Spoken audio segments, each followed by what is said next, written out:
আবারও ফিরে আসলাম আপনাদের জীবনের গল্প নিয়ে। আমাদের ক্যামেরার সামনে আছে এক অসহায় আপু। তার কাছ থেকে জানতে চাই তার জীবনের গল্প। আসসালামু আলাইকুম আপু, কেমন আছো? ওয়ালাইকুম সালাম, ভালো আছি। আপনারা কেমন আছেন? আলহামদুলিল্লাহ ভালো আছি। তোমার নাম কি আপু? রূপালী।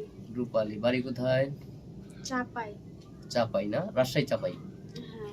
আচ্ছা, তোমার পরিবারে কে কে আছে? আমার পরিবারে কেউ নেই, আমি একাই। দাদির কাছে মানুষ হয়েছে, আমার বাবা ছোটবেলা মারা গেছে।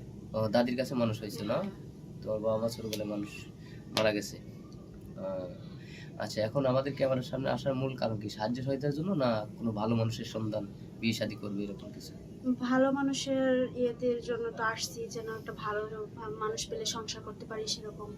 না, আমরা তো গরিব, কেউ নেই, আহ, তার জন্য।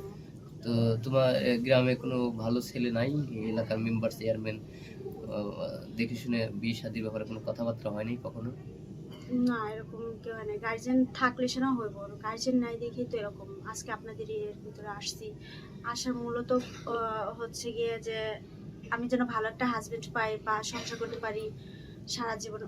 ওরকম একটা হাজবেন্ড পেলে ভালো হতো। সবাই, সব মেয়েই চায় যে একজন ভালো স্বামী সংসার করুক, ঠিক আছে। আবার সব ছেলেই চায় একজন ভালো বউ পায়। তো গ্রামে তো মনে করুন তোমাদের ওখানে কি যৌতুক প্রথা বেশি চলে নাকি? হ্যাঁ, এরকমটাই চলে। যৌতুক ছাড়া বিয়ে শাদী হয় না? না। এবং দেখতে শুনতে খুব সুন্দর। তোমার মতো মেয়েকে যৌতুক ছাড়া যে কোনো ছেলে বিয়ে করবে, ঠিক আছে। আমি বিয়ে না করলে আমি প্রস্তাব দিতাম, কিন্তু যেহেতু আমার বউ আছে এখন তো সম্ভব না, এত সুন্দর একটা মেয়ে। তো যাই হোক, দর্শক বিন্দু আছে, দেখি কোনো ব্যক্তি তোমার জন্য মানে পাওয়া যায় কিনা। আমরা ভিডিওটা পাবলিক করবো, তো তোমাকে অনেকেই চাইবে, তো তোমার পার্সোনাল ফোন নাম্বার দাও। আমি ফোন ইউজ করি না, ফোন খাইতেই পারি না, ফোন কোথেকে কিনবো? তাই নাকি? মানে ফোন, মানে ফোন কেনার টাকা নাই? না। আহ, এখন কি এই সমস্ত কথা কেউ বিশ্বাস করে? আহ, একটা ফকিরেরই তো একটা ফোন আছে। থাকে ঠিক আছে, কিন্তু আমি তো কোনো কাজ টাজ করতে পারি না, দাদির কাছে মানুষ হয়েছি, তাহলে আমি ফোন কিনবো কি দিয়ে? ফকিরি করে ফোন থাকা স্বাভাবিক, কারণ ফকিরি তো ভালোটা ইনকাম করে, তুমি তার ভিক্ষা করতে পারবে না নাকি? সরি, কিছু মনে করো না, তোমার সাথে মজা করলাম, কারণ তুমি হয়তো একজন অসহায় মানুষ। কষ্ট নিও না, হ্যাঁ। আমরা চেষ্টা করবো, ঠিক আছে।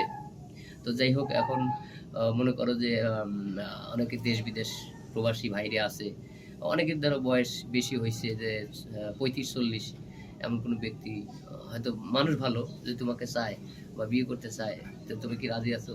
হ্যাঁ, আমি রাজি আছি, কিন্তু ভালো হতে হবে। ভালো হতে হবে, হ্যাঁ। মনের দিক দিয়ে ভালো হতে হবে, কেয়ারফুল হতে হবে, হ্যাঁ। এই তো।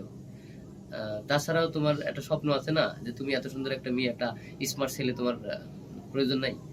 যে আমি সুন্দর মানুষ, আমি একটা স্মার্ট ছেলে চাই, একটু লম্বা চূড়া চাই, সুন্দর চাই, এরকম কিছু ডিমান্ড না, আছে? না, না, না, স্মার্ট ছেলেদের প্রতি মানে ওইসব ছেলেরা কখনো বউদের মন বোঝে না, বাট কথা হচ্ছে যে ছেলেরা রূপ দিয়ে কখনো কিছু হয় না।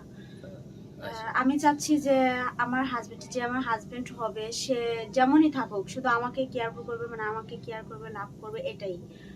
ভালোভাবে যেন আমি মৃত্যুর আগ পর্যন্ত সংসার করতে পারি। Thank you. আর স্মার্ট ছেলেরা তো ওরা তো মানুষকে ঠকায়, মানে মেয়েদের জীবন নিয়ে খেলা করে।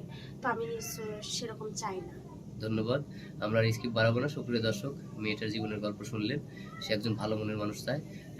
আমাদের স্ক্রিনে আমাদের নম্বর দেওয়া থাকবে, মেয়ের কোনো পার্সোনাল ফোন নাম্বার নাই, কেউ অযথা ভিডিও কল দিবেন না, সরাসরি কল করবেন। আর ভালো থাকবেন, সুস্থ থাকবেন, আল্লাহ হাফিজ।